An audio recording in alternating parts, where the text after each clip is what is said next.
Assalamualaikum warahmatullahi wabarakatuh.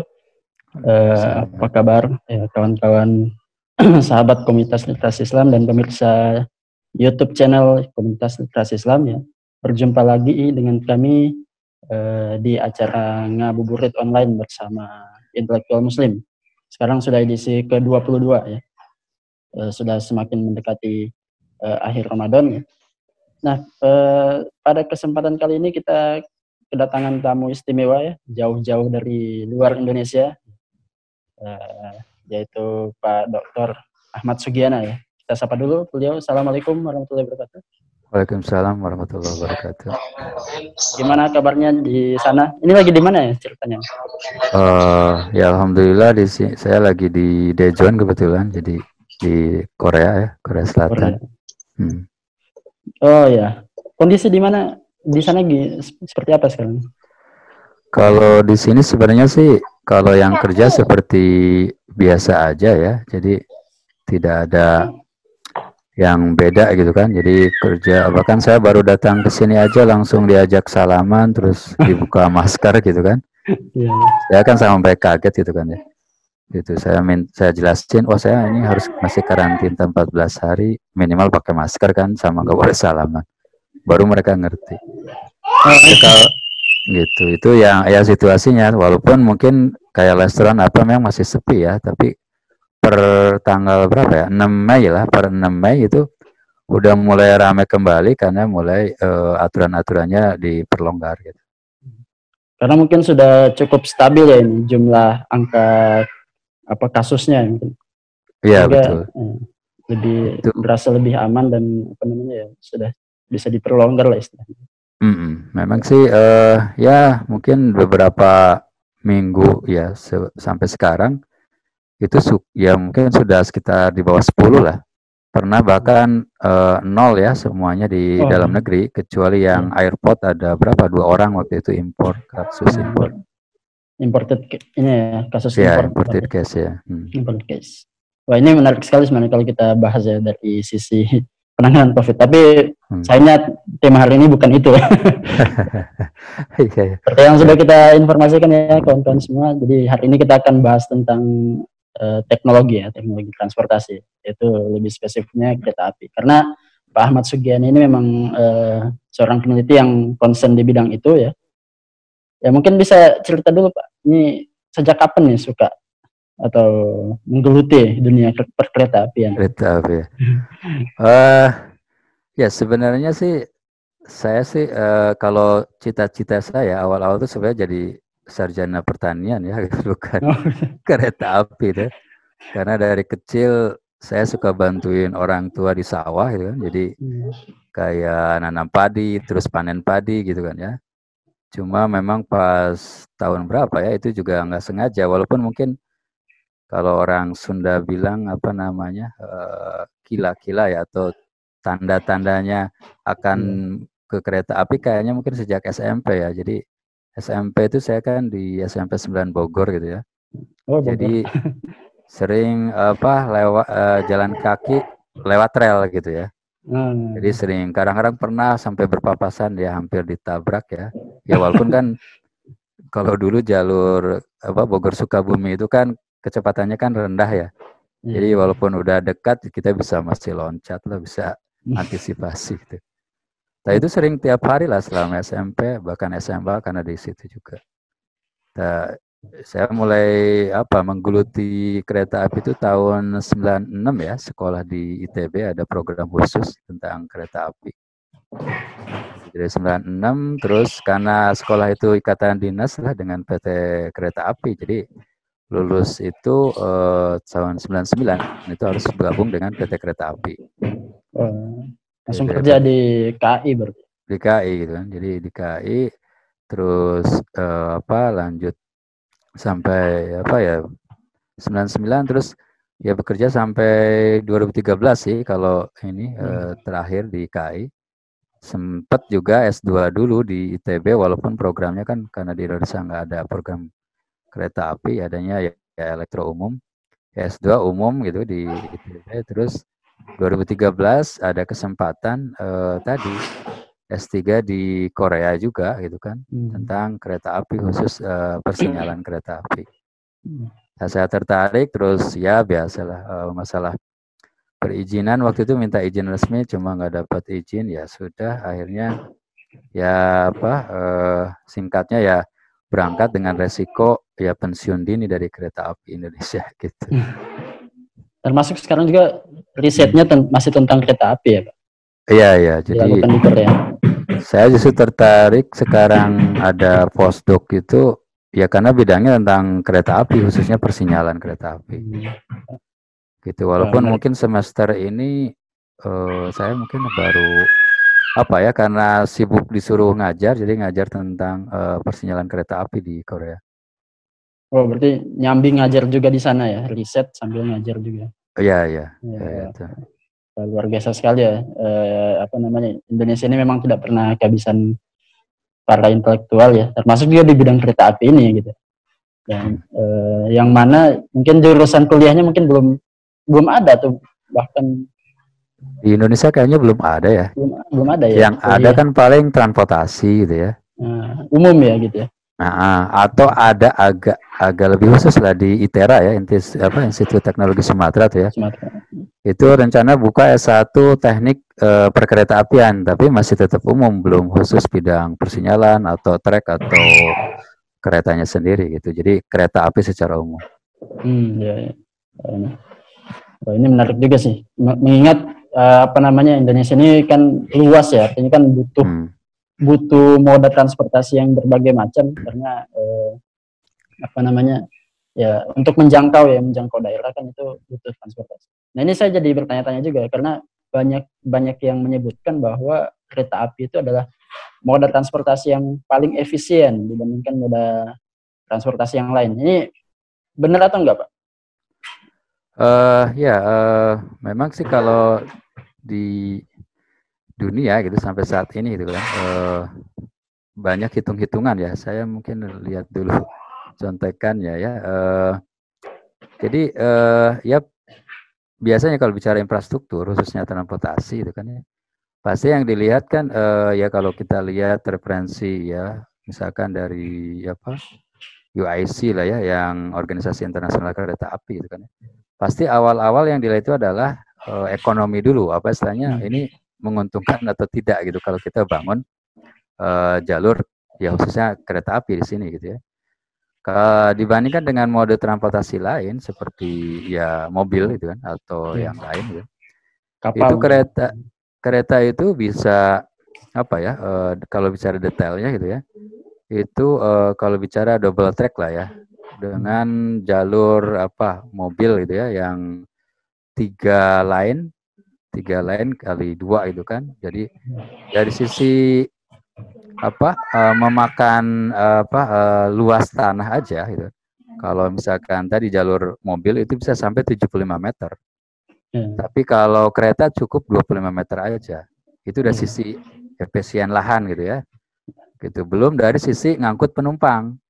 Gitu. Dari ngangkut penumpang kalau misalkan mobil jelas paling berapa? 2 kali berapa lah, misalkan 2 kali 17 kali ya kalau sini lihat gitu ya.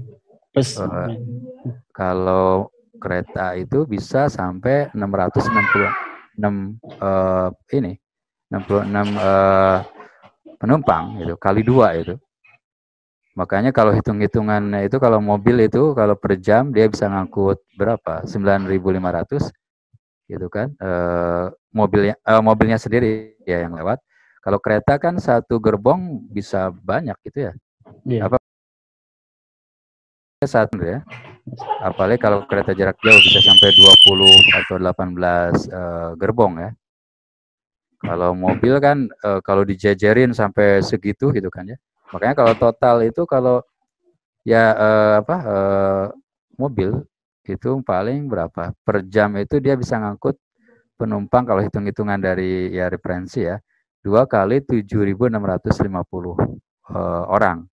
Tapi kalau kereta itu bisa sampai 2 kali 8.000 kalau sekedar penumpang ya. Belum lagi kalau bicara tadi ya polusi, terus hemat bahan bakar, ya itu udah kayaknya jauh sekali dikejar itu. Berarti memang secara hitung-hitungan memang apa namanya betul ya, efisiensinya itu memang sudah diketahui lah gitu secara. Iya, gitu. Ya mungkin karena itu juga ya Belanda itu sudah sempat membangun kereta api di Indonesia. Ya, ya. Kalau dulu memang kan ya sama kan, dulu alasan ekonomi juga ya. Belanda bangun itu awal-awal kan buat lebih utama kereta barang ya untuk ngangkut, ya karena penjajahan gitu ya. Jadi ngangkut Logistik hasil ya. hasil bumi supaya bisa mudah dan aman gitu kan. Kalau misalkan lewat kendaraan pasti kan dia ngangkutnya sedikit gitu kan. Harus berapa truk atau berapa mobil yang harus disediakan gitu. Kalau kereta bisa cukup satu rangkaian bolak-balik. Belum juga dari sisi keamanan gitu kan ya. Kalau misalkan kereta kan relatif lebih aman gitu ya dibandingkan mobil atau truk seperti itu. Iya. Oh, ini menarik sih sebenarnya. Jadi kalau kita lihat negara-negara maju kan juga sebenarnya semuanya mengembangkan industri kereta api. Kereta gitu. ya. Ya. Dan sepertinya memang ini masa depan gitu. Membangun kereta api ini sebagai masa depan. Dan kalau kita lihat di Islam kan juga Utsmani kan sempat juga membangun kereta api dari Turki ya, Istanbul ya. Dari Damaskus ya, tepatnya Damaskus sampai ke Madinah gitu ya. Madinah. Tapi tidak jadi ya. Karena sebenarnya udah jadi, cuma ada beberapa yang dihancurkan kan di daerah mana itu ya, yang di tengah-tengah dengan hasutan dari Inggris ya lewat penguasa Saudi gitu kan. Jadi tidak bisa dirasakan sampai sekarang ininya. Makanya kan terputus, walaupun sekarang ya beberapa penguasa di Timur Tengah kan mereka berusaha untuk tadi menghidupkan kembali gitu kan. Ya berarti memang sudah disadari bahwa industri kereta api ini sudah secara ekonomi menguntungkan lah ya, sehingga banyak yang membangun gitu, banyak yang memajukan teknologi. Nah, kalau di Indonesia sendiri nih, ini kenapa seakan-akan terhambat ya? Mungkin zamannya Pak Habibie dulu mungkin pernah ada harapan lah gitu dengan adanya INKA gitu, industri perkereta apian ya. Kemudian ada pembangunan jalur baru gitu. Tapi sekarang sepertinya tidak terlihat arah ke sana gitu. Malah cenderung jalan tol yang banyak gitu. Jalan tol yang banyak. Kemudian kereta api hanya fokus di Jawa saja, sementara di luar Jawa itu Sumatera mungkin ya, yang setahu saya kan cuma yang bandara di ini ya, di Medan ya, atau di Sulawesi kan belum ada juga. Ini kira-kira kenapa gitu ada tidak di Indonesia itu tidak semaju yang kita inginkan lah. Gitu. Ya ada semacam kayak bukan anekdot istilahnya gitu ya. Jadi sesuatu yang kadang kita kalau bicara masuk akal gitu kan ya, alasan itu, tapi ya membuktikannya memang nggak mudah gitu. Jadi bahwa ada kayak semacam isu bahwa di Indonesia itu nggak berkembang karena lobby perusahaan otomotif yang kencang gitu kan. Jadi kadang perusahaan-perusahaan ya ada ya info gitu ya, bahwa misalkan perusahaan-perusahaan otomotif itu walaupun di negaranya sendiri gitu ya, dia justru lebih mensupport atau dikembangkan ya transportasi massal kayak kereta api. Tapi di negara-negara lain yang itu dia bisa menguntungkan buat perusahaan otomotifnya, justru dia tidak mendukung itu gitu kan. Itu belum lagi para pejabat kita ya agak susah memang.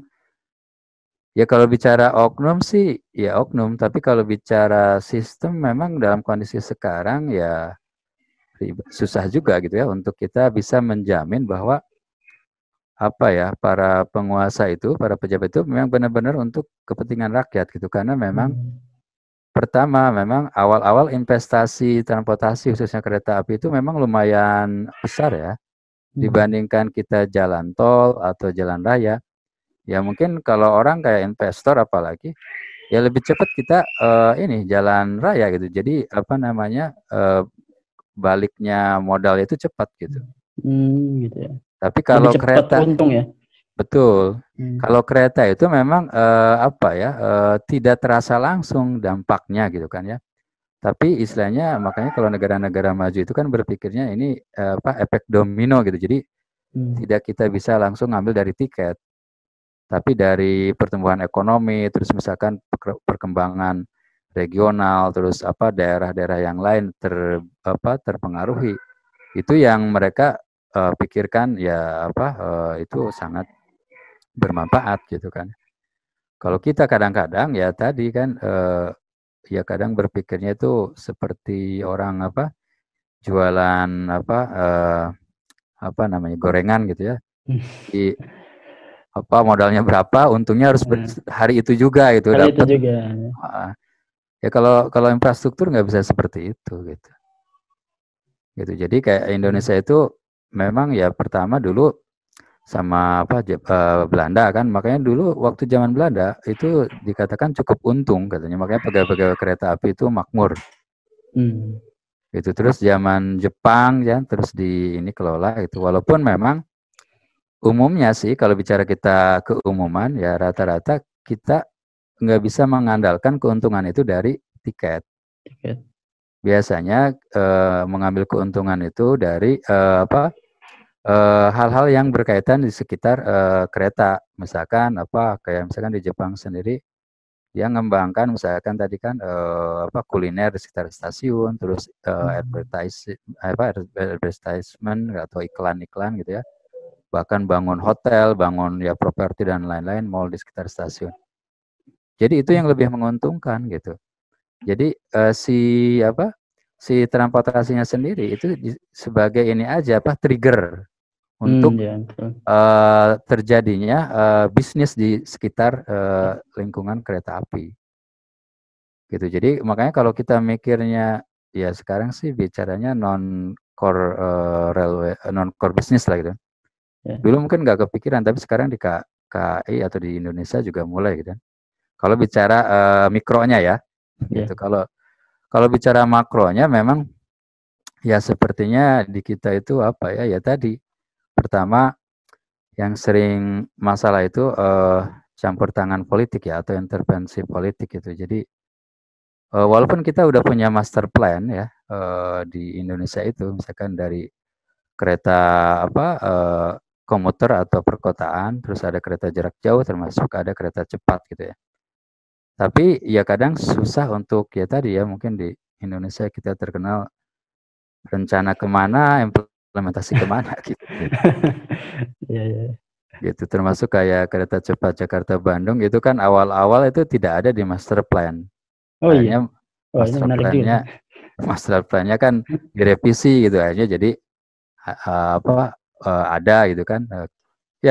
Dulu sebenarnya zaman Pak Habibie itu ada istilah BPIS ya, Badan Pengelola Industri Strategis ya, salah satunya INKA, terus PTDI dan lain-lain itu ya. Jadi sudah ada rencana dan itu memang dikirim beberapa SDM gitu kan ke negara-negara maju ya. Ya cuma memang kan setelah itu kan terutama setelah Pak Habibie lengser itu kan tadi ya, jadi dana-dana pengembangan atau ya itu kan dikurangi ya, termasuk kayak PTDI itu kan ya. Jadi INKA sendiri sebenarnya ya dia ya mampu kalau disupport ya terutama masalah dana pengembangan gitu kan. Karena selama ini ya kita itu dana-dana riset atau itu BUMN yang ditugaskan untuk kembangkan ya kemandirian industri nasional gitu kan ya. Dia ya dikejar ya karena ditarget untung gitu, jadi profit. Akhirnya kan lebih tertarik untuk hal-hal yang cepat untungnya gitu dibandingkan kalau R&D gitu kan dia nunggu 5 tahun, 10 tahun, udah gitu kan kadang belum tentu sudah berhasil nih buat produk sendiri. Kan namanya teknologi awal-awal kan belum proven dulu kan, belum teruji gitu kan. Butuh kesempatan untuk dikasih gitu kan, dipakai di dalam negeri. Ya sebenarnya kasus Korea juga sama dulu awal-awal mereka buat kereta cepat terutama ya yang KTX itu Itu awal-awal tuh generasi awal kan masih bising, terus nggak bagus lah itu kan ya. Dibandingkan kereta yang dulu buatan Alstom dari Prancis gitu kan ya. Jadi mereka butuh waktu sekitar berapa 10 sampai 20 tahun lah untuk bisa buat sendiri gitu kan ya, dan ya relatif nyaman. Dan sama pemerintahnya tetap didukung, ya udah nggak apa-apa gitu, tetap dipakai apa istilahnya, dan kalau ada kekurangan kan kita bisa tahu gitu kan. Nah kalau di Indonesia itu kadang ada istilah apa ya, lebih sayang kepada anak orang lain dibandingkan ke anak sendiri gitu kan. Itu maka ya kadang serba salah sih ya, kayak misalkan produk dari Inka itu kan ya. Ya memang kalau dibandingkan kita bicara sertifikasi ya, standar ya internasional mungkin kan belum dapat tuh ya. Akhirnya kan pasti ada kekurangan-kekurangan. KAI sendiri sebagai operator ya dia ya wajar kalau kita bicara sebagai KAI sebagai operator ya gitu kan. Beli misalkan barang yang belum standar internasional, kalau harganya misalkan nggak terlalu beda jauh gitu kan ya, akhirnya dia banyak pilihnya dari luar negeri. Nah tentunya kan harusnya ada penengah di sini, pemerintah gitu kan ya, yang bantu. Walaupun istilahnya sekarang kan ada istilah subsidi gitu kan ya. Tapi subsidi sendiri kan lebih cenderung akhirnya ke arah tadi ya penumpang, bukan untuk misalkan tadi beli barang yang produk dalam negeri gitu kan ya, kita agak susah gitu kan. Gitu. Kalaupun akhirnya jadi apa ya, serba jadi kayak semacam agak ruwet gitu ya. Jadi kadang ada ada misalkan produk-produk misalkan dalam negeri yang bisa dipakai itu kan ya. Cuma memang kan kita pasti terkait dengan safety ya, karena memang nggak main-main kalau untuk transportasi itu kan. Di dunia itu memang bicaranya harus ada lolos pengujian kan untuk safety-nya tadi. Tapi memang kadang-kadang industri-industri itu kayak misalkan PT LN atau PT Inka gitu ya dia karena dikejar misalkan target profit, akhirnya terus supporting untuk pengembangan produknya tidak kuat gitu kan ya. Ya akhirnya dia kadang buat produk itu kayak kejar tayang gitu. Jadi pengujiannya sampai kan sebenarnya pengujian alat itu nggak mudah ya, kayak saya misalnya di Korea tuh ya dulu ikut bagaimana ngejar sertifikasi. Ada alat misalkan untuk kontrol persinyalan itu, misalkan kontrol di stasiun itu kan, itu ya dia paling cepat ya 3 sampai 5 tahun ya untuk dapat sertifikasi. Itu produknya sebenarnya udah jadi gitu, cuma untuk dapat sertifikat itu ternyata lama. Tadi Indonesia sendiri makanya mau seperti apa gitu kan ya. Makanya di Jepang memang dia cukup bagus gitu kan. Dia justru tidak ngikutin standarisasi atau sertifikasi dari negara lain. Gitu, tapi dia buat lembaga sertifikasi sendiri yang di Jepang, tapi memang ya ini juga yang sering jadi masalah di Indonesia ya. Kita itu kredibilitas kita itu ya agak susah gitu ya. Jadi kadang-kadang oh ya produk dalam negeri, tapi akhirnya tanda kutip jadi kong kali kong gitu ya. Saling tahu sama tahu, akhirnya pas jadi masalah saling lempar tangan atau cari kambing hitam. Ya kasus kayak di itu aja, kayak di LRT Palembang kan sampai sekarang gitu kan ya. Itu kan karena dipaksakan gitu, jadi dikejar target cepat Asian Games. Akhirnya kan jadi banyak masalah, jadi pengujiannya nggak tertib ya, nggak rapi. Akhirnya cepat lolos, dan ya tahu sendiri sampai sekarang kan kebisingan di keretanya, kalau pernah naik LRT Palembang itu masih bising gitu kan ya.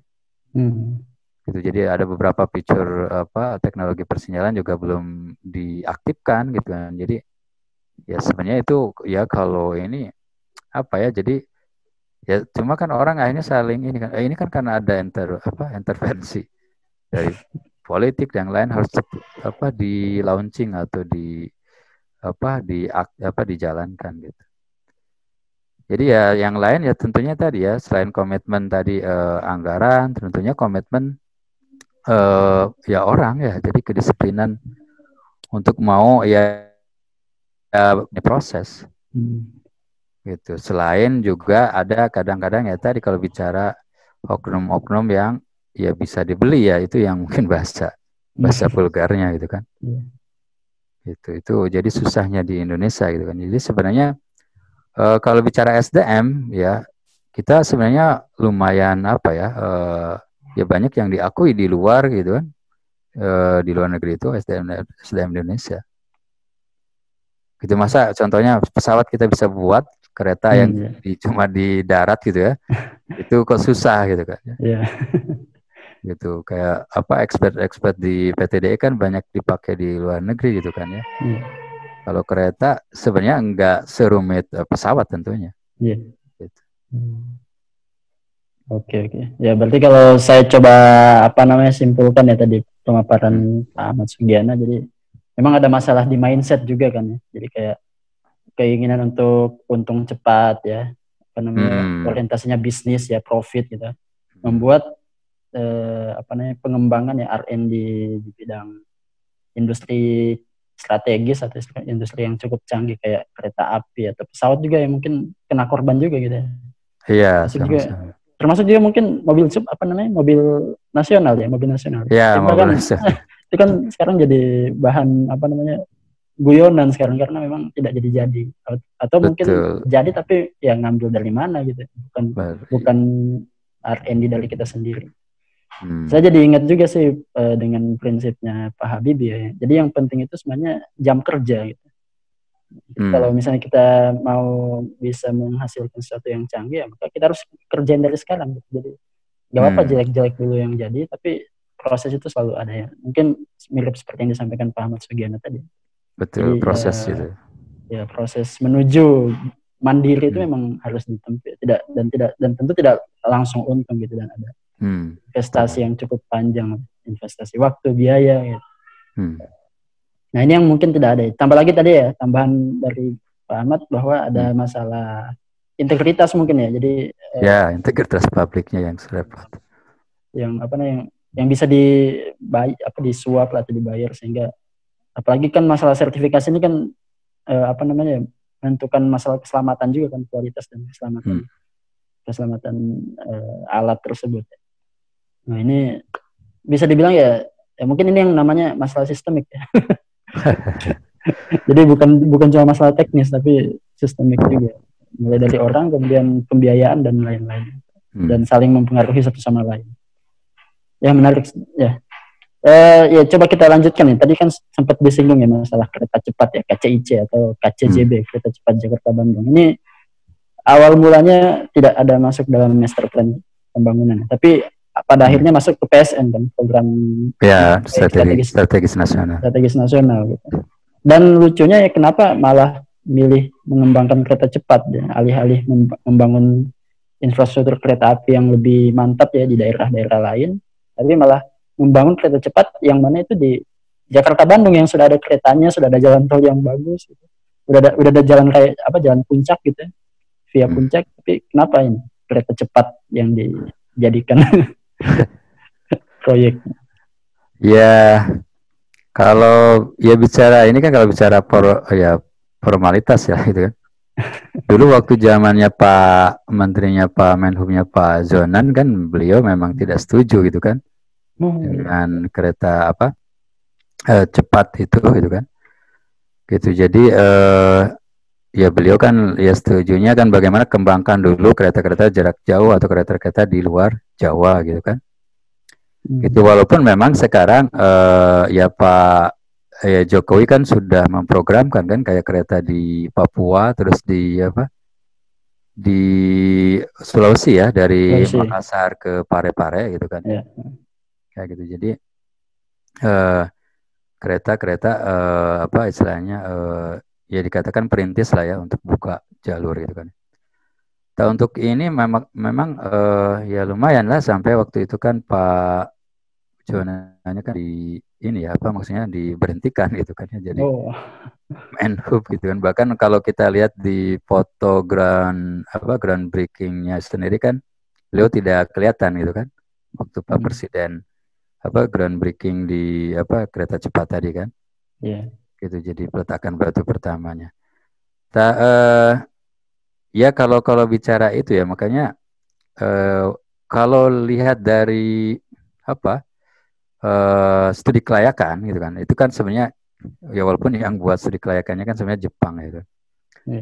Jepang sendiri kan yang melakukan studi kelayakan kan sebenarnya dia bukan Jakarta Bandung tapi Jakarta Bandung Cirebon sampai ke Jawa ya gitu maksudnya, jadi tidak sebatas Bandung. Ya walaupun dengan ya ini juga ya sebelum lebih jauh gitu kan, ini juga jadi masalah ya di kita ya. Jadi yang melakukan studi kelayakan itu justru negara-negara lain yang memang dia mau memberikan pinjaman gitu. Jadi tentunya kan ya kita nggak tahu ya di balik itu apakah itu kepentingannya memang benar-benar buat kita gitu kan. Apa mereka juga memasukkan kepentingan-kepentingan mereka gitu kan. Jadi dengan dia melakukan studi kelayakan kan ya dia bisa lihat kan peta di kita seperti apa gitu. Ada ya, konflik kepentingan ya. Ya itu yang agak susah gitu ya. Dan itu kan kalau di dunia infrastruktur kan seperti seolah-olah ya itu kan ada rahasia umum gitu kan. Kalau nggak kayak gitu ya nggak akan ada pembangunan gitu kan. Jadi dana misalkan studi kelayakan dari mereka. Ya termasuk ya sebenarnya sih bukan dari Jepang saja, dari Australia, dari yang lain-lain gitu. Jadi kita itu melakukan apa ya kebutuhan kita sendiri aja. Kadang-kadang orang gitu yang ngasih tahu, oh kamu butuh ini loh, butuh ini gitu kan ya. Kita sendiri kadang-kadang, oh iya betul nggak sih gitu kan ya, butuh gitu kan. Terus akhirnya kan, oh iya percaya aja kan, oh itu orangnya kayaknya kredibel kali ya, lembaga-lembaga yang melakukan ini gitu kan. Hanya ikut, terus udah gitu pas pembangunan sendiri ya dananya dari luar juga gitu. Jadi kayak misalkan kereta cepat ya sendiri gitu kan, akhirnya memang ya dananya kan dulu ya sebenarnya kan ditenderkan ya dari yang kuat kan dari Jepang sama Cina gitu kan, walaupun Korea juga dulu sebenarnya berminat gitu. Kalau Jepang kan dia minta jaminan dari pemerintah langsung gitu kan ya, walaupun secara bunga pinjamannya itu lebih rendah dibandingkan dari Cina. Gitu ya. Yang dari Cina memang ya dia tidak minta jaminan dari pemerintah, tapi dia minta tadi jaminan dari BUMN tadi. Ya ya strateginya ya bagus gitu kan. Jadi buat konsorsium dengan BUMN gitu yang ya notabene-nya kan tetap pemerintah juga gitu kan. Jadi kalau ada masalah atau apa ya BUMN yang dikejar gitu, akhirnya tetap pemerintah juga gitu jaminannya. Ya walaupun kalau dapat isu dari stakeholder gitu ya, kalau ngobrol-ngobrol bercanda, wah ini sih balas budi gitu kan, dalam artian kok kesannya dipaksakan, kenapa Jakarta Bandung gitu kan ya. Iya betul. Jadi ada yang ngobrol-ngobrol bercanda, wah ini balas budi karena dulu dukung Pilpres lah gitu, waktu dulu 2000 berapa, ya 14 lah gitu kan. 14. Kayak gitu, terus 2019 juga gitu kan. Jadi dan memang kalau kita lihat sekarang, jadi kita tadi kan misalnya transparansi gitu kan ya, sampai kadang kita misalkan itu misalkan tenaga-tenaga kerja yang terlibat gitu kan ya, itu banyak memang pakai dari Cina gitu kan ya, gitu bahkan dengan alasan bahwa oh Indonesia belum pengalaman gitu kan. Jadi sampai kadang-kadang kan waktu itu kejadian kasus tuh di kilometer berapa 30 yang di Bandung gitu ya, yang pengeboran yang melakukan pakai kren gitu kan, tenaga kasar aja itu harus datang dari Cina kan. Waktu itu kan dia ngebor tanah, terus kena pipa Pertamina kan, meledak dan meninggal kan. Itu tenaga kerja dari Cina? Dari Cina langsung gitu. Jadi seolah masa orang Indonesia nggak bisa sampai itu kan operator inilah gitu kan ya, yang kasar, non skill. Iya. Gitu itu aja dari sana gitu kan. Terus juga dulu kan ada kasus kan waktu itu kan siapa tuh mantan Kasau ya, Cepi Hakim kalau nggak salah ya, Pak Cepi Hakim gitu. Kan dia tidak setuju kalau aksesnya ke bandara Halim Perdana Kusuma gitu kan. gitu kan. Ya termasuk kan waktu itu, ya itu kan macam-macam kan. Waktu itu kan bandara itu dikelola oleh apa Lion Group gitu kan. Terus juga kereta cepat juga kan masuk ke situ kan. Gitu. Jadi pekerjaan apa pembangunan misalkan kereta diakses bandara itu kan, apalagi kan pangkalan udara ini kan, angkatan udara gitu kan. Halim. Itu kan apa namanya, daerah yang sifatnya rahasia atau misalnya strategis gitu kan. Ya, itu kan pekerja-pekerja masuk di situ, terus ada ya apa ya, saya jadi sensitif gitu kan daerah situ. Gitu. Jadi ini juga termasuk kadang ya saya misalkan pernah dapat misalkan informasi apa ya pekerjaan-pekerjaan tuh misalkan kan ada kewajiban harus melibatkan perusahaan lokal gitu ya untuk pembangunan tadi. Tapi kadang-kadang perusahaan lokal itu misalkan kayak sengaja dibuat apa tidak kompeten gitu kan ya. Gitu supaya nanti pas evaluasi itu perusahaan Anda itu tidak kompeten gitu. Jadi apa orang yang perusahaan lokal itu belum terbiasa. Jadi hanya ya dia mendatangkan dari perusahaan Cina-nya. Gitu. Jadi apa ya kejelasan ya tadi transparansi lah kayak itu kan, sampai hal-hal seperti itu. Sampai ada yang minta apa namanya rencana tata ruang gitu ya, yang di Kabupaten Bandung gitu kan, ada sempat susah sekali untuk dapat datanya gitu kan. Mau dibangun apa aja gitu kan, seperti itu. Gitu. Dan kalau kita lihat kan begitu agresif ya mereka tadi mengembangkan bukan stasiun aja. Jadi kadang-kadang ya kita ini ya misalkan suka gampang husnudzon gitu ya. Tapi husnudzon yang sifatnya lugu gitu ya. Mereka udah berpikir mungkin ya 5 atau 10 kali ke depan, kita baru 1-2 kali ke depan.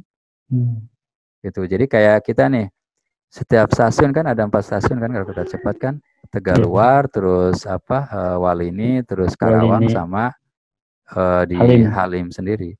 Itu kayak Walini, terus apa Karawang, terus kayak Tegaluar, itu kan memang tanah-tanah sekitar situ mau dikembangkan memang semacam ya tadi ya pusat ya properti, terus pengembangan macam-macam gitu kan. Dan mereka ya menangkapnya bukan sekedar transportasinya, jadi nilai, makanya kan kalau orang lihat harga tiketnya berapa sih gitu ya. Kan awal-awal 200.000, terus 300.000, 500.000. Kalau dihitung-hitung kan kalau secara matematis nggak akan kekejar dengan 50 tahun investasinya kan, yang puluhan triliun tadi. Ya mereka kan melihatnya bukan keuntungan sisi itu aja gitu, tapi properti terus macam-macam gitu kan ya. Ya di Tegaluar sendiri yang di Bandung itu kan kerjasama misalkan ditangkap dengan perusahaan properti misalkan Sumarekon dan lain-lain. Gitu. Akhirnya yang menikmati untung siapa sih yang lebih untung gede gitu. Gitu. Jadi kadang ya gimana ya, jadi kita itu logikanya banyak yang nggak masuk gitu ya, tapi tetap jalan gitu kan, berarti kan orang kenapa gitu kan bisa tetap jalan. Itu walaupun ya saya kadang-kadang kalau bicara apa ya, secara umum aja kalau kita bicara infrastruktur ya, misalnya transportasi ya, walaupun negara-negara maju gitu ini, ada hal-hal yang tanda kutip ya, ya memang ini kan bicara paradigma ya, kalau orang Muslim mungkin melihatnya, kalau secara Islam kalau hal yang berkaitan dengan publik itu kan itu harus dikuasai negara gitu ya, dan diusahakan apa tidak ada orang atau perusahaan yang mencari kesempatan mengambil untung gitu kan dari pembangunan itu. Ya kalau kita lihat misalkan kayak di negara-negara maju sendiri, kayak misalnya contoh di Korea gitu, ya memang kadang membangun misalkan ya apa nih stasiun atau apa ya, bisa jadi dia ada istilah sekarang PPPP ya, triple P gitu kan ya, private public partnership itu. Jadi pembangunan infrastruktur melibatkan swasta lah kasarnya kan gitu ya. Jadi modal atau apa kadang-kadang nggak perlu modal gitu. Jadi yang bangun itu swasta semua, tapi nanti swasta kan minta kompensasi. Misalkan dia bisa ngelola stasiun itu gitu atau daerah itu selama berapa tahun, misalkan 50 atau 100 tahun gitu kan ya. fasilitasi pemerintah, dia nggak usah bayar apapun gitu. Jadi dia sifatnya nanti dikasih tuh semua fasilitas gitu, tapi dia minta jualan atau bisnisnya di situ nggak diganggu kan gitu. Nah kalau dalam konsep sekarang ya triple P tadi ya private public partnership kan seolah-olah wajar kan ya, daripada kita pakai APBN gitu ya. Iya. Nggak punya uang, Lebih nggak hemat punya ya. apa, ya lebih hemat gitu ya. Tapi di balik itu ada yang memanfaatkan kesempatan keuntungan. Ya kalau bicara swasta kan dia nggak mungkin lah, dia ada hitung-hitungan kan. Ngapain dia investasi tapi merugikan kan? Dia udah hitung 50 tahun, 100 tahun tuh dia untungnya lebih besar. Gitu. Kalau kita misalkan masyarakat terus apa, ya wajar lah mereka kan yang nyumbang dana lebih besar gitu kan. Jadi nggak ada istilahnya di dalam sistem kapitalisme itu yang gratis atau sodakoh gitu, apa seikhlasnya gitu kan. Gitu.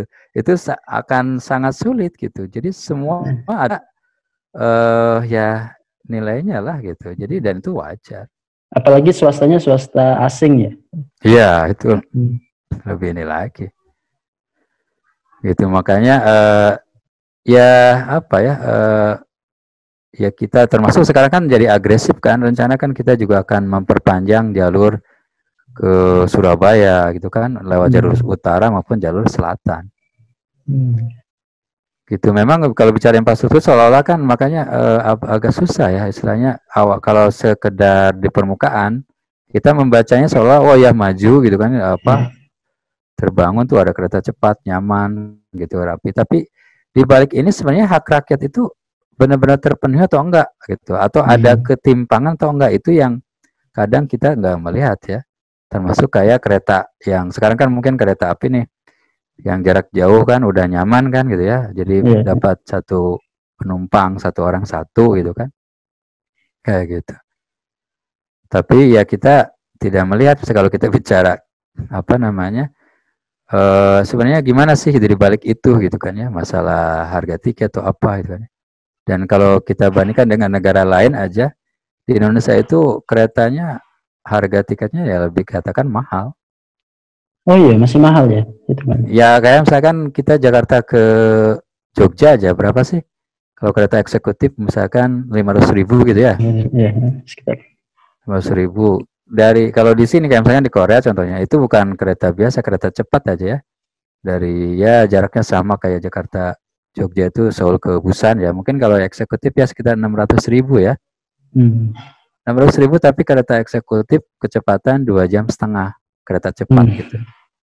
Kita kereta biasa segitu. Berarti kan di sini kenapa kok bisa mahal itu kan? Ya nanti kan kalau dipetakan, oh ada biaya ini kan gitu. Jadi kadang ya banyak tanda kutip lah ya biaya-biaya yang tidak efisien. Iya. Gitu kayak seperti inilah ngitung-ngitung apa BBM, kenapa misalkan harganya di dunia naik ke naik ikutan naik, pas turun kok nggak turun gitu kan ya. Pengennya turunnya susah ya. Iya. Naiknya gampang, turunnya susah. Betul gitu. Jadi kalau dikatakan ya terlalu banyak ya biaya-biaya tadi apa inefisiensi gitu kan. Ya, belum biaya birokrasi, biaya ada kadang-kadang kalau bicara di project itu udah seolah-olah udah umum gitu kan. Biaya-biaya tambahan, belum nanti ya preman-preman yang ya di lapangannya gitu kan. Ya, gitu. Dan itu ya baik preman yang beneran maupun preman berseragam putih ya berseragam. Gitu.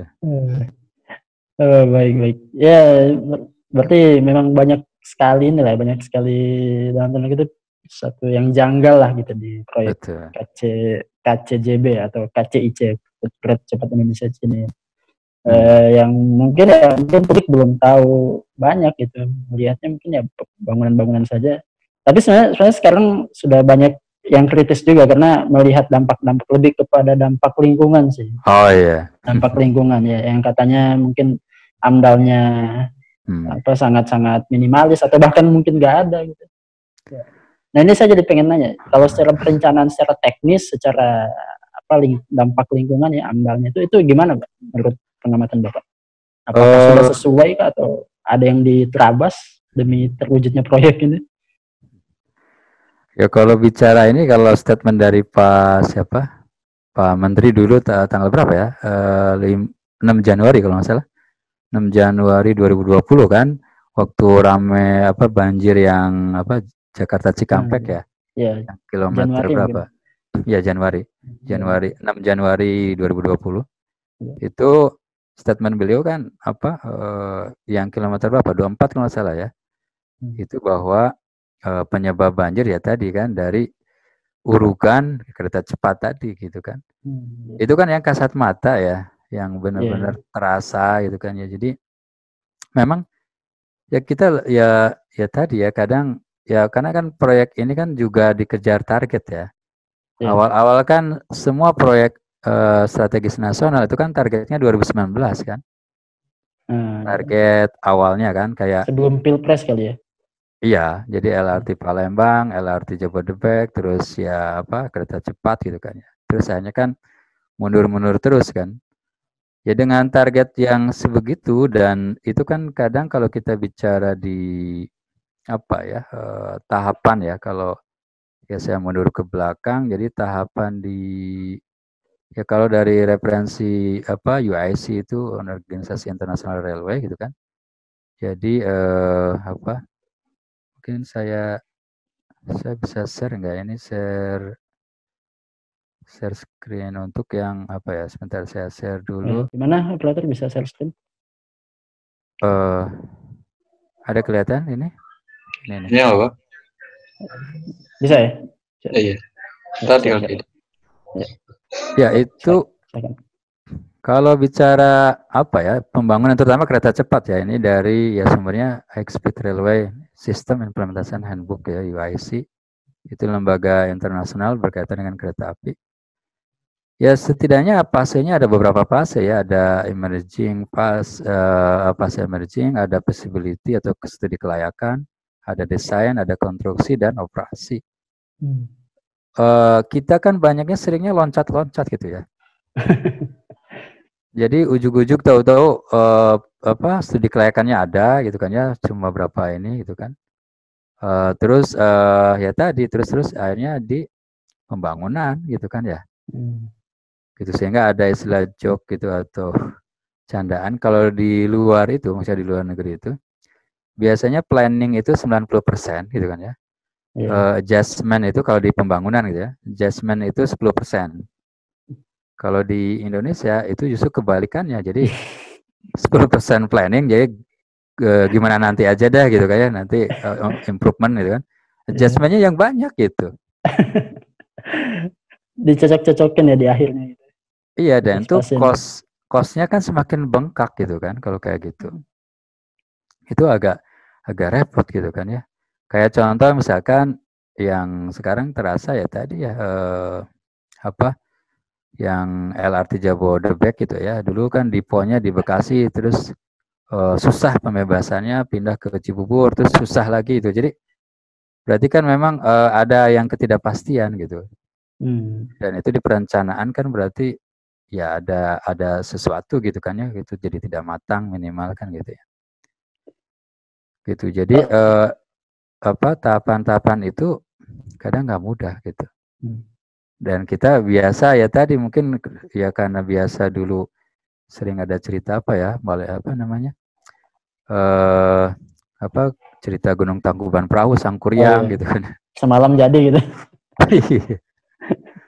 Seperti itu. Ini kalau berdasarkan wajarnya ya, setiap fase ini mengambil waktu berapa lama biasanya? Ya sebenarnya kayak tadi sebenarnya ini studi kelayakan ya, saya misalkan bisa 6 bulan. Terus ini kan planning dan master plan sih biasanya kita ngikutin yang ada kan, biasanya master plan kan 20 atau 30 tahun ke depan ya sudah ada. Ya gitu. Terus ada studi kelayakannya biasanya 6 bulan, terus nanti ada fase desain gitu kan ya, itu juga lumayan kan sebenarnya. Ya bisa mungkin setahun 2 tahun gitu ya. Terus pembangunan gitu kan. Pembangunan sendiri kan nanti ada tes tesnya gitu kan ya. Iya. Korea sendiri itu kalau nggak salah dulu sempat tersendat ya, hampir berapa tahun ya, hampir berapa ya, 20 tahun gitu ya kalau saya lihat dari berapa, mungkin 10 sampai 15 tahun, 20 tahun ya, saya nanti cek lagi deh. Cukup lama gitu kan. Kalau kita kan ya tadi kejar misalkan berapa nih, sampai 4 tahun, 5 tahun harus beres gitu kan ya. Padahal munculnya idenya itu mungkin baru kapan gitu ya. Nah itu kan Kepikirannya itu. seringnya itu ya tadi gitu, inisiatif ya untuk memunculkan itu gitu. Itu sering kadang muncul ya tadi, apalagi kalau apa yang melakukan studi kelayakannya itu malah negara-negara luar. Jadi seakan-akan oke semuanya oke gitu, jadi bisa Iya, kalau lanjut ke mereka konstruksi. kan melihat itu kan ingin investasi kan. Iya. Investasi dia kan ingin lihat kelayakannya gimana gitu kan ya. Gitu. Nah itu kan Kepikirannya itu. seringnya itu ya tadi gitu, inisiatif ya. Nah itu kan Kepikirannya itu. seringnya itu ya tadi gitu, inisiatif ya untuk memunculkan itu gitu. Itu sering kadang muncul ya tadi, apalagi kalau apa yang melakukan studi kelayakannya itu malah negara-negara luar. Jadi seakan-akan oke semuanya oke gitu, jadi bisa Iya, kalau lanjut ke mereka konstruksi. kan melihat itu kan ingin investasi kan. Iya. Investasi dia kan ingin lihat kelayakannya gimana gitu kan ya. Gitu, kalau makanya ya akhirnya tadi kan istilahnya kalau bicara misalkan di master plan yang jelas kan pengembangan kereta-kereta daerah lain atau di pulau lain kan. Gitu. Jadi harusnya kan yang dikejar itu tuh. Iya. Yang misalkan di Papua, Kalimantan gitu atau di Sulawesi. Kayak gitu. Jadi termasuk mungkin kayak kereta-kereta kalau di Jawa mungkin ya kereta-kereta kalau kota-kota besar yang mungkin berkembangkan LRT lah atau istilahnya komuter atau ya KRL lah kayak gitu. Gitu. Jadi memang ini butuh komitmen yang kuat gitu ya. Seperti itu gitu. Dulu kan kayak kita bisa lihat kayak rencana monorail di Jakarta kan sampai berapa tahun akhirnya nggak jadi gitu kan. Gitu. Alhamdulillah sekarang ya ada MRT, itu pun udah berapa rencana lama sekali gitu kan. Kayak gitu. Jadi ya ini menarik sekali ya kalau kita lihat tadi ada 5 fase ya yang harusnya dilakukan secara standar gitu. Nah itu sebenarnya bisa kita tarik mundur juga sih. Ini kereta cepat ini mulai dikonstruksinya kapan? Kita bisa tarik ini layak nggak dia tuh atau wajar nggak? Mulai dari fase emerging, kemudian feasibility studies, kemudian desain, kemudian konstruksi. Itu kan ada 3 fase. Harusnya kan butuh waktu yang lumayan panjang gitu. Nah tapi kalau ujuk-ujuk sekarang sudah konstruksi itu tentu, nah ini sudah jadi pertanyaan juga sih. Jadi apa namanya? Jadi ya kecurigaan juga sih ya. Nah ini kita sudah hampir 1 jam. Nah ini mungkin pertanyaan terakhir sekaligus mungkin nanti closing statement. Nah apa nih seharusnya yang dilakukan Indonesia untuk bisa menjadi negara yang maju ya, mungkin secara umum dari bidang industri strategis dan juga spesifik di dunia perkereta apian, dan juga memberi dampak positif terhadap rakyatnya dan juga mandiri gitu, tidak terganggu secara intervensi politik dari luar. Gimana Pak pendapat Bapak? Ya pertama memang harus ada orang yang visioner ya, yang konsen tentang ya tadi istilahnya slogan kemajuan industri nasional itu kan bukan slogan doang gitu, tapi memang ada komitmen ke sana gitu kan. Berarti ya, sekarang nggak visioner Pak? Ya dulu mungkin kan yang kayak misalkan Pak Habibie itu kayaknya dia ya alhamdulillah almarhum itu kan dia punya visi yang besar ya sampai bisa buat pesawat sendiri gitu kan, PTDI itu kan. Termasuk ya di sini kan Inka gitu kan ya sekarang, termasuk sekarang kan kalau persinyalan PTLN gitu kan ya.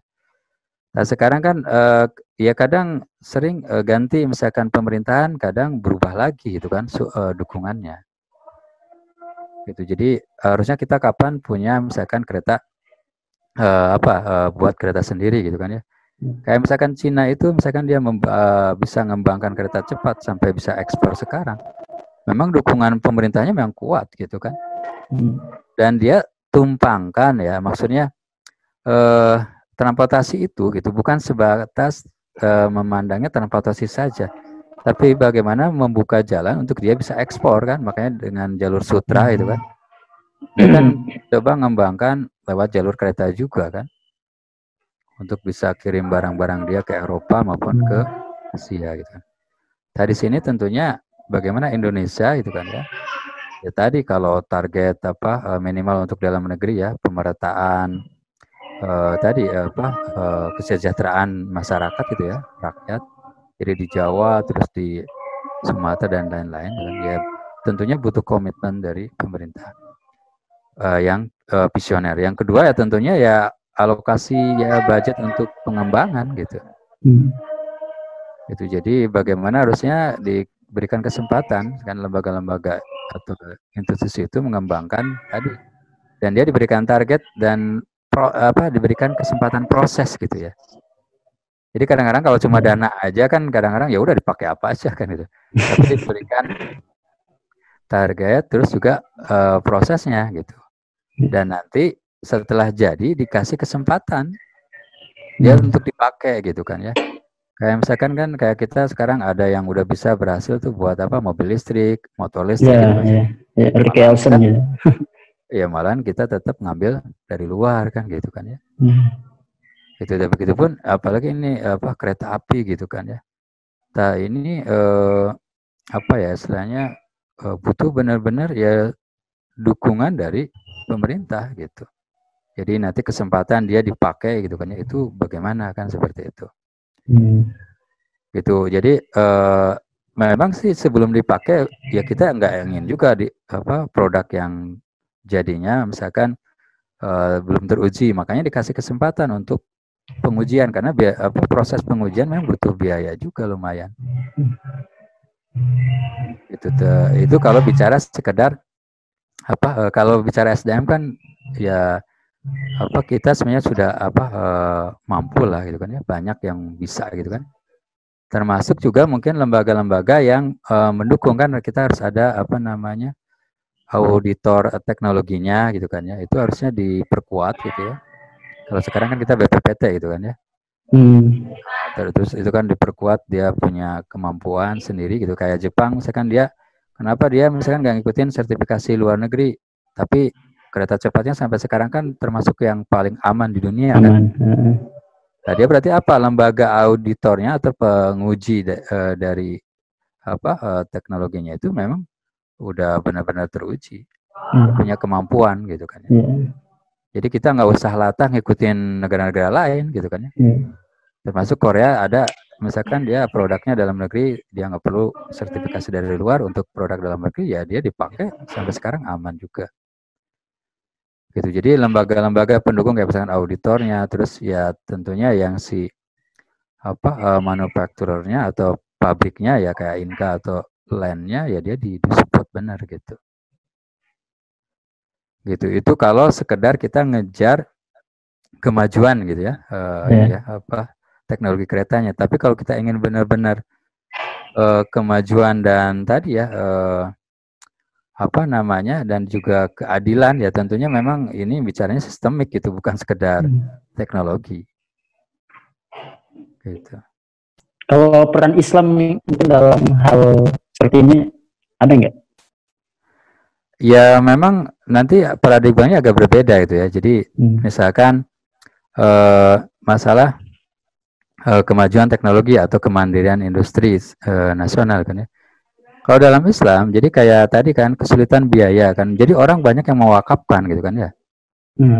Wakaf teknologi gitu. Iya, wakaf untuk teknologi itu kan. Yang penting kan untuk kemandirian kita gitu kan ya. Karena pada faktanya kan transfer teknologi itu tanda kutip kan tidak akan terjadi. Iya betul. Dia kan tetap ingin mengunci nih, kayak misalkan Barat ya Eropa, dia nggak mungkin ngasih teknologi ke yang lain. Dia tetap berusaha ingin menguasain dunia yang lain gitu kan. Nggak mungkin dengan tulus ngasih transfer teknologi ke yang lain. Kasus Cina aja dia bisa bangun kereta cepat, dia mengembangkan itu beli dari Jepang awal-awal kan teknologinya. Jadi kalau sekarang kan istilahnya latah kan, oh dengan ada kan suka nggak masuk akal ya, dana apa pembangunannya pinjaman dari luar. Terus kita berharap husnudzon bahwa oh nanti mereka akan transfer teknologi ke kita nih gitu kan ya. Iya. Kan Polos lucu. sekali. Iya, itu kan aneh kan. Makanya Cina aja dia misalkan dulu beli ya prototipe dari Jepang Shinkansen kereta cepat Jepang gitu kan ya. Ya dia harus syaratnya harus berapa ribu yang dia beli, ya dia lakukan. Gitu karena nggak ada makan siang gratis gitu. Ada orang ujung-ujung ngasih bantuan, oh saya kasih pinjaman nih, terus saya kasih transfer teknologi nih gitu kan ya. Nggak ada yang begitu. Tak hanya dalam sistem Islam lah yang bisa begitu gitu. Jadi orang tulus bahkan ngasih bantuan ya kelaparan, teknologi disebar kemana-mana gitu. Yang penting untuk kesejahteraan atau peradaban manusia yang lebih baik. Itu sangat sulit gitu bisa dibayangkan dalam sistem sekarang gitu. Yang semuanya hitungannya materi ya, keuntungan. Iya, gitu. Jadi kayak misalkan infrastruktur kayak transportasi kereta api, kita agak susah membaca gitu. Kalau kita nggak terlibat di dalam ya, sebenarnya dia benar-benar untuk membela kepentingan rakyat atau tidak gitu. Itu kan susah. Kayak misalkan ada memang bantuan subsidi atau ada kereta perintis gitu kan ya. Tapi yang benar-benar itu benar-benar untuk benar-benar rakyat atau hanya sebatas proyek gitu kan. Misalkan ya membelanjakan ya anggaran kan itu kan ya. Benar-benar untuk rakyat atau memang ada kepentingan-kepentingan tertentu. Belum di tender-tender peralatan atau apa gitu kan.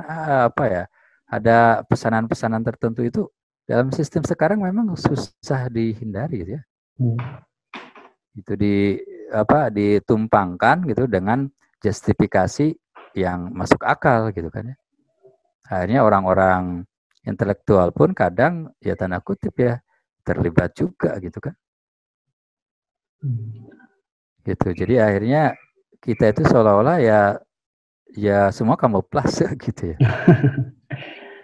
Tidak ada transparansi juga kan terhadap publik.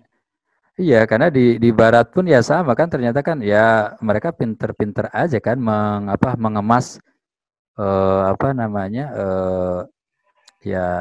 istilahnya penyelewengannya kan, tapi lambat laun kan ya terjadi juga istilahnya kebuka juga borok-boroknya kan gitu. Jadi yang benar-benar tulus ingin membangun untuk rakyat, untuk kemajuan manusia atau istilahnya peradaban manusia. Kalau bicara ya paradigma hanya Islam gitu. Ada gitu konsep wakaf di sana. Apalagi kayak sekarang kita kan dilatih dengan puasa gitu kan ya. Ya kan puasa tidak mengenal orang kaya orang miskin kan. Jadi yang puasa bukan orang miskin aja kan, tapi orang kaya juga. Nah, itu kan melatih bagaimana ya harusnya orang dalam pembangunan atau misalkan membangun dunia bersama ini, orang-orang itu tidak melihat dari sisi ya tadi bahwa ada untung atau tidak gitu. Kayak kita puasa misalkan bahwa ada istilahnya pahala yang besar misalkan kalau kita memberikan buka kepada orang-orang yang saum gitu kan ya. Kan ya kita tidak berniat ngasih makanan, ngasih sodako atau apa itu untuk balik lagi untung gitu kan. Siapa tahu nanti mereka balas ngasih makanan ke kita yang enak kan gitu kan ya. Kan nggak begitu. Gitu jadi apalagi dalam konteks yang lebih besar gitu kayak kasus dulu contoh Damaskus ya, Hijaz Railway Damaskus ke Madinah itu kan ya subhanallah gitu. Jadi bagaimana itu banyak yang mewakafkan. Jadi masyarakat itu merasa memiliki jalur itu bukan milik negara gitu. Gitu dan mereka mewakafkan itu dengan tidak melihat bahwa nanti saya harus punya ini loh. Bisa iklan di sini, naro banner, naro lapak dagangannya kan gitu ya. Enggak begitu, benar-benar dia tulus ikhlas gitu. Itu mungkin yang sangat fundamental gitu dalam pembangunan transportasi gitu dalam paradigma Islam maupun selain Islam. Ya baik, Ya mungkin itu ini ya sebagai closing statement juga ya. Jadi bahwa pembangunan industri strategis ya termasuk juga kereta api di dalamnya itu memang butuh visi ya, kemudian butuh pembiayaan dan juga harus ada kemandirian juga di sana, dan Islam ternyata punya solusi terhadap itu semua ya. Dengan konsep wakafnya ya, teknologi itu bisa berkembang tanpa harus bergantung kepada pihak lain ataupun bahkan pihak asing. Nah ini ya semoga bisa menjadi pencerahan bagi kita semua ya, menjadi inspirasi bagi kita semua. Dan terima kasih banyak juga kepada Pak Dr. Ahmad Sugiana ya, sudah jauh-jauh dari Korea nih kita belajar langsung, sharing langsung dengan beliau. Semoga lancar di sana postdoc-nya, Pak. Amin. Dan juga teman-teman sekalian ya, semoga bulan Ramadan ini memberikan banyak keberkahan bagi kita ya. Tetap semangat, tetap sehat, tetap belajar di rumah dan kerja di rumah ya. Sekian saya tutup. Saya Urwatul Uska sebagai host dan tim Komunitas Literasi Islam undur diri. Assalamualaikum warahmatullahi wabarakatuh. Waalaikumsalam warahmatullahi wabarakatuh.